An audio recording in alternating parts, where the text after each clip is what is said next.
Stronger together stronger. Assalamualaikum warahmatullahi wabarakatuh. Halo Sobat Feby, kembali lagi bersama kami di podcast Feby spesial bulan Ramadan. Dan dengan saya sendiri, Anugrah Dwi Setiadama, akan dipanggil Dama sebagai host pada perjumpaan kali ini untuk menemani kalian di beberapa menit ke depan. Dan di sini aku nggak sendirian teman-teman, melainkan aku bareng rekanku yang nggak kalah hebat. Iya, halo Sobat Feby, aku Atskia Nabila. Dan kali ini kita sudah spesial Ramadan ya, spesial bulan Ramadan. Kita ada podcast untuk berbincang-bincang bersama dengan Bapak narasumber Pak Hakim. Assalamualaikum Pak Hakim. Waalaikumsalam Bagaimana, Pak? warahmatullahi wabarakatuh. Baik, apa kabar Bapak? Baik? Alhamdulillah, sehat, baik-baik. Alhamdulillah, sehat. Kita bakal bincang-bincang soal apa nih, Kak Dama? Boleh dijelaskan?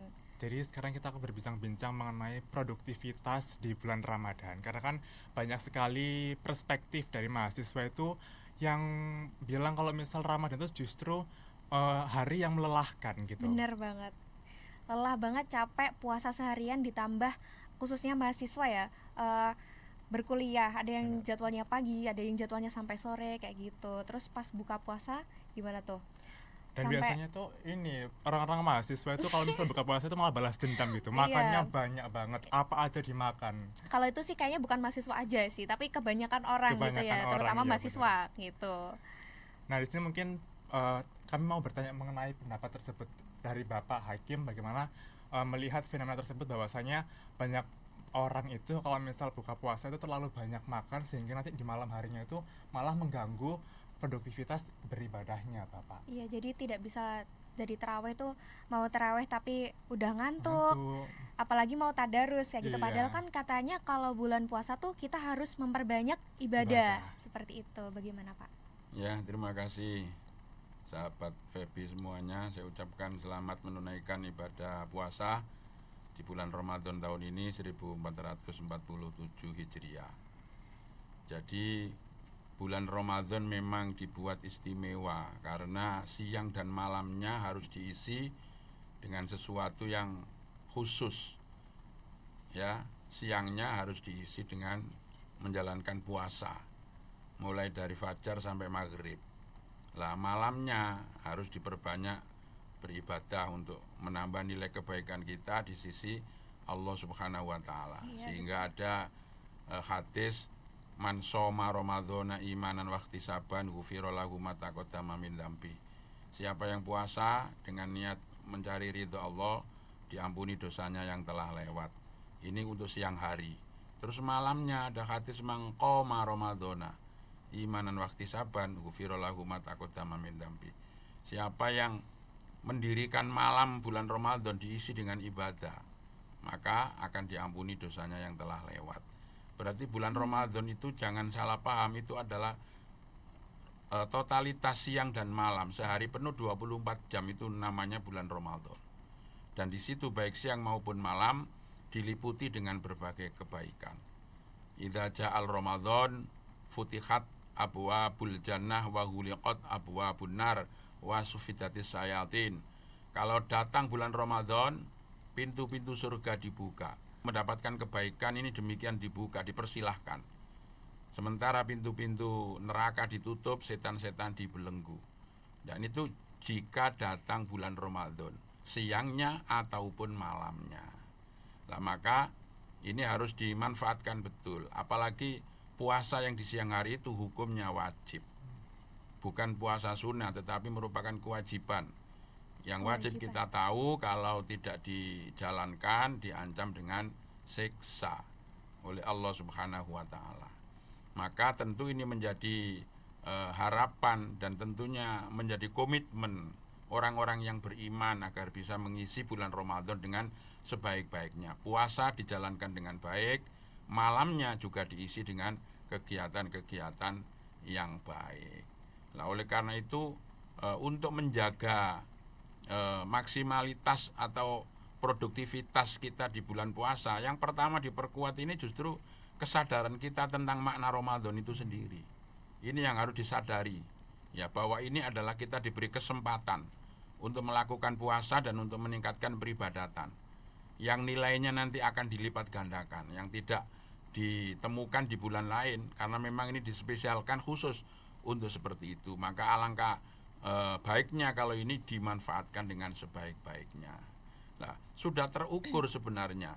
Kita disuruh sahur itu lebih belakangan. Jangan terlalu sore agar energi kita ini sudah siap, tidak kan begitu. Terus nanti kalau berbuka juga jangan diolor-olor secepatnya. Nah, ini kan berarti untuk istilahnya memberikan kesempatan sesuai dengan kondisi manusia. Kalau sudah harus menahan diri fajar sampai maghrib, nah tentu ada energi-energi yang berkurang kan begitu. Maka disiapkan, disuruh sahur yang baik ya. Nah, kemudian nanti segera berbuka. Nah, maka ini sebenarnya sudah cukup untuk dijadikan bekal kita melakukan aktivitas rutin kita selama ini. Saya kira dengan kondisi puasa, bagi orang yang tekadnya kuat ini tidak mengurangi. Saya kira ini akan menjadi tantangan yang bagus bagi dia ya. Itu akan tidak menyulitkan sebenarnya. Hanya mungkin kadang-kadang karena kurang kuat komitmennya dan salah paham sehingga mencurigai puasa ini dianggap sebagai beban yang mengurangi produktivitas dan lain-lain. Oleh karena itu sekali lagi harus kita maknai ini adalah momentum kesempatan terbaik yang diberikan kepada kita untuk kita gunakan. Dan instrumen untuk produktivitas itu tetap diatur bahwa kita disuruh berbuka dan nanti sahur dan juga berbuka lah. Supaya terjadi kontinuitas yang baik tentu juga harus proporsional, nanti berbuka juga sewajarnya, secukupnya, tidak semacam balas dendam yang sampai kemudian borong takjil. Ini justru menimbulkan hal-hal yang tidak baik ya. Tapi saya kira ya kecuali anak-anak lah mungkin, kalau kita yang sudah lebih mengerti insya Allah bisa mengendalikan diri lah, bahwa makna puasa ini juga setelah malam juga harus tetap kita jaga. Yang penting kekuatan kita terjaga begitu ya. Jadi memang kalau salah porsi itu memang nanti bisa berpengaruh, mungkin bahkan bisa mual dan lain-lain ya. Tetapi kalau secukupnya nanti setelah sholat tarawih mungkin dilanjut rundi kedua dan lain-lain itu justru akan semakin nikmat. Nah itu nanti malam hari juga nanti ada ngemil-ngemil lagi begitu, itu sudah. Jadi kalau kita jalani dengan proporsional itu insya Allah nyaman-nyaman saja, enjoy saja ya. Maka tapi itu semua akan lebih bisa mudah terwujud sekali lagi kalau komitmen dan pemahaman kita tentang puasa ini kita sadari betul, kita pahami ya. Seperti itu. Bahkan kalau dulu sejarahnya kita tahu, ini cerita yang berulang-ulang karena memang begitu ya. Perang Badar terjadi pada bulan Ramadan, Fathu Makkah pada bulan Ramadan. Para sahabat bersama Rasulullah dulu tidak mengurangi aktivitas ya. Bahkan di salah satu hadis itu ada sahabat Nabi itu ketika puasa siang hari itu malah berjemur, terus nggak mau berlindung ya, terus itu nggak mau ngomong. Apa kok sampai begitu, kenapa? Maksudnya agar dia merasa lebih berat bebannya, agar pahalanya lebih banyak. Masya Allah, sampai seperti itu sahabat. Tapi dilarang oleh Rasulullah, jangan seperti itu. Yang wajar saja, nggak usah memanas-manaskan diri. Kecuali kalau memang terpaksa harus kepanas ya silakan, tapi jangan memanas-manaskan diri yang nggak ada perlu dalam rangka mencari pahala biar puasanya lebih berat. Itu dilarang oleh Rasulullah. Nah kan gitu. Jadi aktivitas yang wajar, yang normal itu akan tetap bisa dijalankan karena sudah terjadi di masa lalu. Peperangan pun bisa dilaksanakan pada bulan puasa. Jadi ini harus kita respon dengan bijaksana sehingga antara aktivitas baik itu tugas, kuliah, peribadatan saya yakin bisa dikelola dengan baik, bisa simultan ya, bersama-sama. Benar ya kan. sekali. Kalau ibadah lebih banyak itu kan bisa nanti di malamnya, baca Al-Qur'annya di malam hari, walaupun siang juga boleh. Nah, karena ada hadis yang bilang begini, ya bacaan Al-Qur'an itu besok ngomong, dia menahan ngantuknya hanya gara-gara saya. Nah berarti kan malam hari. Berarti ibadah ngaji itu lebih banyak di malam hari. Jadi sekali lagi saya kira pemaknaan itu yang harus kita mantapkan ulang. Benar. Tapi itu Pak, berarti apakah benar kalau misalkan kita tuh di bulan puasa, di bulan Ramadan ini semakin kita lelah itu pahalanya semakin banyak? Itu benar tak Pak? Ya kan memang ada ya ala qudri ajruki ala qadri nasob baki nasobuki. Itu Sayyidah Aisyah pernah dibilangi begitu oleh Rasulullah, pahalamu itu adalah sekadar kepayahanmu. Itu memang ada juga seperti itu. Jadi memang betul bahwa semakin kita ini banyak aktivitas ya, daripada yang lebih malas, yang lebih rileks, ya tentu perhatiannya berbeda. Tentu beda karena setiap gerakan kita ada nilai ibadahnya. Setiap ucapan kita ada nilai ibadahnya. Lah orang yang hanya tidak berucap, tidak bergerak, ya hanya mikir saja, walaupun mikir yang baik juga dapat pahala, kan kalah dengan orang yang beraktivitas, Iya, orang Pak. yang Betul. berkata-kata dengan perkataan yang baik, kajian, taklim, ngaji, zikir dan lain-lain. Ini kan bondo ngomong. Nah, kudu meneng ae. Nah, Iya, betul. ya itu tentu akan kalah perhatiannya, dan itu saya kira keadilan Allah ya, seperti itu. Tapi katanya kalau misalkan katanya tidur tuh juga ibadah, Pak. Nah, Terus gimana kalau misalkan kita habis kebetulan lagi weekend nih, terus lagi libur habis sahur, misalkan saya tidur terus bangunnya jam 3 sore gitu, Iya. gimana, Pak? Sholat gitu ya. Ini lagi-lagi terkait dengan masalah pemahaman kan. Naumus shaimi ibadatun, tidurnya orang puasa itu ibadah. Terus akhirnya tidur saja dapat ibadah kok. Ya tidur saja. Nah, itu kan salah paham. Mestinya kan hadis ini harus dimaknai begini. Orang puasa itu tidur saja dinilai ibadah, apalagi beraktivitas. Loh kan gitu mestinya cara bacanya itu. Iya, pola pikirnya Iya, harus pola lebih ditata pikirnya itu. lagi. Itu kan hampir mirip ya dengan orang ketika ditanya apa sih makna daripada hukum sunnah itu. Selalu yang menjadi jawaban kan kalau dilakukan dapat pahala, kalau ditinggalkan tidak apa-apa. Loh kan begitu. Jadi tinggalkan aja Akhirnya gitu. tidak apa-apa ya, santai saja. Mestinya kan definisinya kalau dijalankan dapat pahala, kalau ditinggalkan sayang. Nah, gitu akhirnya semangat untuk menjalankan daripada tidak apa-apa begitu. Sama dengan itu, tidur saja ibadah. Iya memang kemurahan Allah.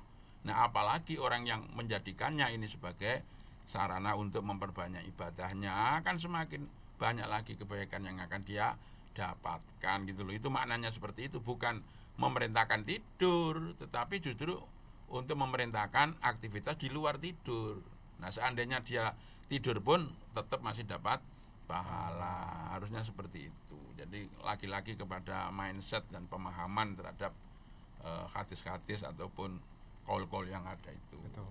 Masya Allah, berarti memang benar ya, di bulan Ramadan itu setiap aktivitas pun akan dinilai ibadah, bahkan Iya. dipergandakan ya Bang ya. Ya. Nah, biasanya nih Pak, ada para remaja itu ada fenomena kayak FOMO, ikut-ikutan gitu, memperbanyak agenda buka bersama gitu, yang mana mereka itu biasanya buka bersama itu malah tidak tarawih, Pak.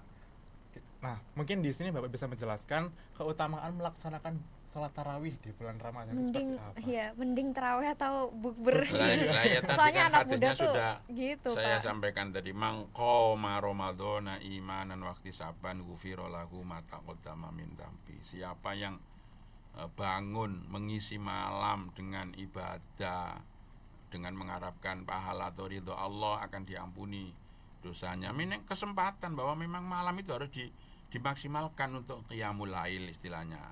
Kemudian muncul istilah belakangan namanya tarawih, kalau di zaman Nabi kan masih qiyamul lail. Oh, dulu Tapi, namanya qiyamul lail. Iya, maknanya Baru kan tahu. tetap harus ibadah malam. Nah, ini harus menjadi orientasi dan harapan lah bagi orang yang beribadah di bulan Ramadan itu. Kalau kemudian buka bersama untuk menjalin persahabatan, pertemanan juga baik.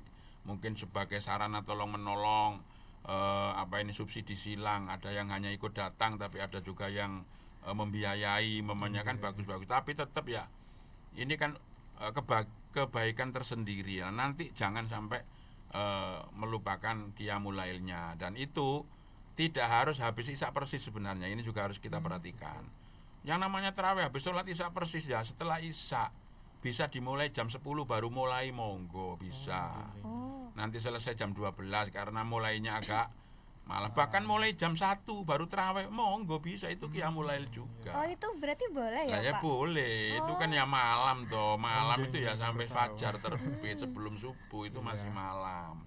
Jadi jangan dikira kalau sudah ketinggalan jamaah di masjid setelah sholat isya kemudian qiyamul lailku nggak ada. Lah ini salah paham lagi. Iya. Lagi-lagi salah paham. Sedikit-sedikit salah paham. Salah paham kok sedikit. Iya, begitu. Ini harus dipahami lagi bahwa menghidupkan malam itu, karena mungkin kondisional dalam hari tertentu ini ketemu teman-teman ini kok repot pas isya belum selesai ya mundur sedikit nggak apa-apa. Ya, jadi dimulai nanti jam 9 itu, tapi harus punya komitmen. Jadi lagi-lagi kembali kepada masing-masing kita sejauh mana ingin mengisi bulan Ramadan ini dengan sebaik-baiknya begitu.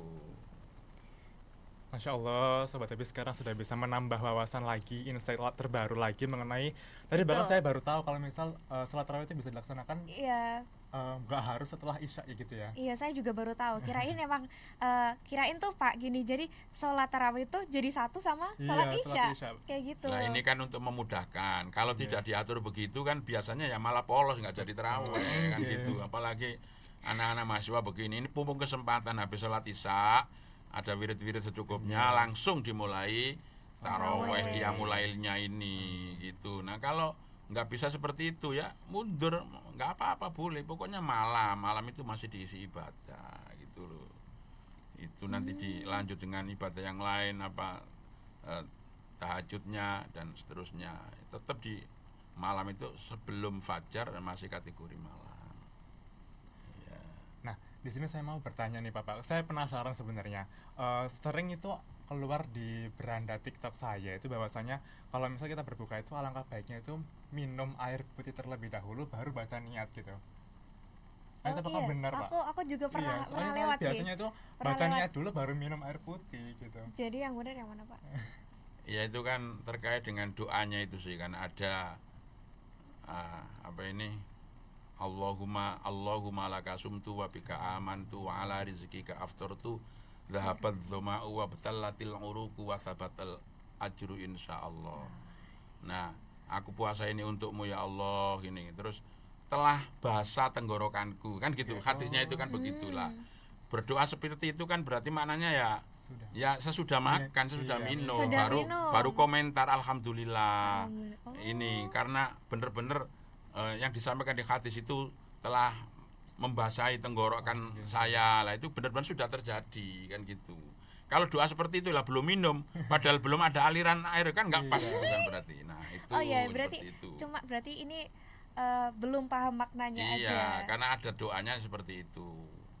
Hmm. Ya, telah basah otot-otot kami lah. Itu kan karena setelah kita minum. Sudah minum Nah, berarti sudah sudah dapat aliran membatalkan. air gitu. Betapa berarti itu doanya adalah doa setelah makan lah, setelah berbuka kan gitu. Setelah berbuka ngomong seperti itu, Allahumma laka sumtu. Ya, puasaku untuk kamu, untuk panjenengan ya Allah, wa bika amantu, dengan panjenengan kami beriman. Nah, dan seterusnya itu. Wa ala rezeki ka aftartu, atas rezeki panjenengan Allah kami berbuka. Terusnya. Iya, baik. Tapi ini Pak, saya kepikiran lagi deh Pak. Tadi kan kita kan berpuasa ketika bulan Ramadan itu kita harus perbanyak amalan, perbanyak ibadah seperti itu. Lalu gimana Pak kalau misalkan orang itu sibuk bekerja atau kita nih yang mahasiswa dari pagi kuliah atau bekerja seperti itu, kemudian sore baru pulang, kemudian malamnya tuh harus mengerjakan tugas atau mengerjakan pekerjaan lain untuk esok hari. Kemudian kita tuh tidak sempat untuk bertarawih atau tadarus. Ya kita sempatnya tuh cuman sholat 5 waktu sama puasa wajib gitu aja Pak. Jadi gimana Pak kira-kira? Ya saya kira mengisi bulan Ramadan ya dengan seluruh amal baik itu ya boleh, apalagi termasuk kewajiban kuliah. Ya diniati dengan baik, sekaligus inilah persembahan kami di bulan Ramadan, saya menjalankan puasa dengan menjalankan tugas-tugas kuliah dengan baik. Tapi kan juga ada kebijakan tuh sekarang jamnya juga lebih dipersempit. Iya, Itu dikurangi, sebenarnya kan dikurangi. sudah memperhatikan ke situ, ya kan? Jadi durasi waktunya dipersempit dan saya kira masih cukup banyak ya. Saya kira sampai sore itu sudah selesai lah yang terkait dengan kuliah kita ya. Apalagi tugas-tugas kita ini kan nggak harus menyita keringat untuk menjalankan tugas ini ya. Ya dengan peralatan sekarang ini yang canggih demikian ini lah, pandai nutul-nutul sudah selesai tugas itu. Saya kira nggak sampai menjadi ancaman kita nggak bisa berbuat baik. Ya, lagi-lagi ini tergantung motivasi dan komitmen kita ya. Kalau memang menyadari betul lah ini kita dipertemukan dengan Ramadan, saya sebagai orang yang beriman harus bertekad gitu, insya Allah lebih pandai nanti di dalam mengatur waktu ya, mengelola kesibukan sehingga masih bisa nanti tarawih dengan baik, menyempatkan menarget lah harus sekian lembar atau Sekian juz. baca Al-Qur'an sekian Berapa kali juz khatam gitu, begitu. Masya Allah. Iya. Itu Rasulullah nganjurkan itu ya minimal itu 1 bulan ya khatam sekali. Amin, Kalau amin. lebih baik lagi 20 hari khatam. Masya Allah. Kalau lebih baik lagi 10 hari khatam. Lebih baik lagi seminggu khatam. Masya Masya Allah. Nah, itu ada urut-urutan itu di Oh hadis iya, itu iya, seperti iya, itu. iya. Mas Damal Ya. udah kata Kalau berapa nanti kali? lebih dari belum sampai seminggu khatam itu nanti sudah kategori memberatkan kalau Oh, kita. iya, Sebenarnya ada aturan itu. Pola-pola seperti itu agar tetap nyaman, agar tetap berlangsung dengan istiqomah. Maka di bab Riyadhus Shalihin itu ada bab yang namanya babul iqtisadu fil ibadah, bab tentang sederhana dalam beribadah. Artinya tidak boleh memaksakan diri terlalu banyak juga salah. Ya secukupnya ya, secukupnya sepantasnya saja. Yang penting bisa rutin. Dan saya kira kita menjaga kerutinan kita di bulan Ramadan. Sekali lagi kalau komitmen dan pemahaman kita itu kuat dan benar, insya Allah no problem. Malah Insya Allah no ingin problem. meningkatkan lagi. Oh iya, iya, iya. Seperti sahabat tadi. Kok kurang sibuk sih saya? Ah, bisa begitu. Oh nggak panas-panas memanaskan diri. Kurang apa? Karena memburu pahala sampai sebegitunya. Sahabat Nabi di masa lalu. Ini menjadi qudwah ya, menjadi pelajaran bagi kita semua ini yang kualitas ibadah kita mungkin ecek-ecek saja loh, ada seperti itu. Iya. Mestinya ini momentum untuk kita belajar ya, meningkatkan kualitas diri kita melalui ibadah di bulan Ramadan ini gitu.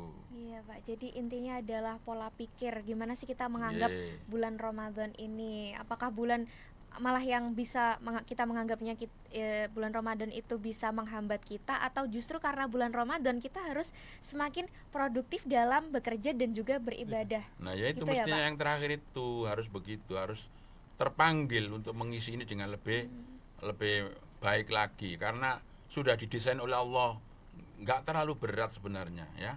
Apa sih beratnya ini? Nggak terlalu berat bagi kita ini yang tidak terlalu panas, tidak terlalu dingin. Iya, Insya Pak, Allah betul. dengan sahur jam 4 ini loh, itu sudah cukup bekal kekuatan kita ini. Nanti maghrib sudah tinggal menikmati lagi ya. Alhamdulillah. Iya, Pak, Saya kira betul. ini harus tertantang untuk dimanfaatkan tadi, meningkatkan, bukan malah dianggap ancaman atau momok yang menakutkan. Itu kan karena salah paham saja.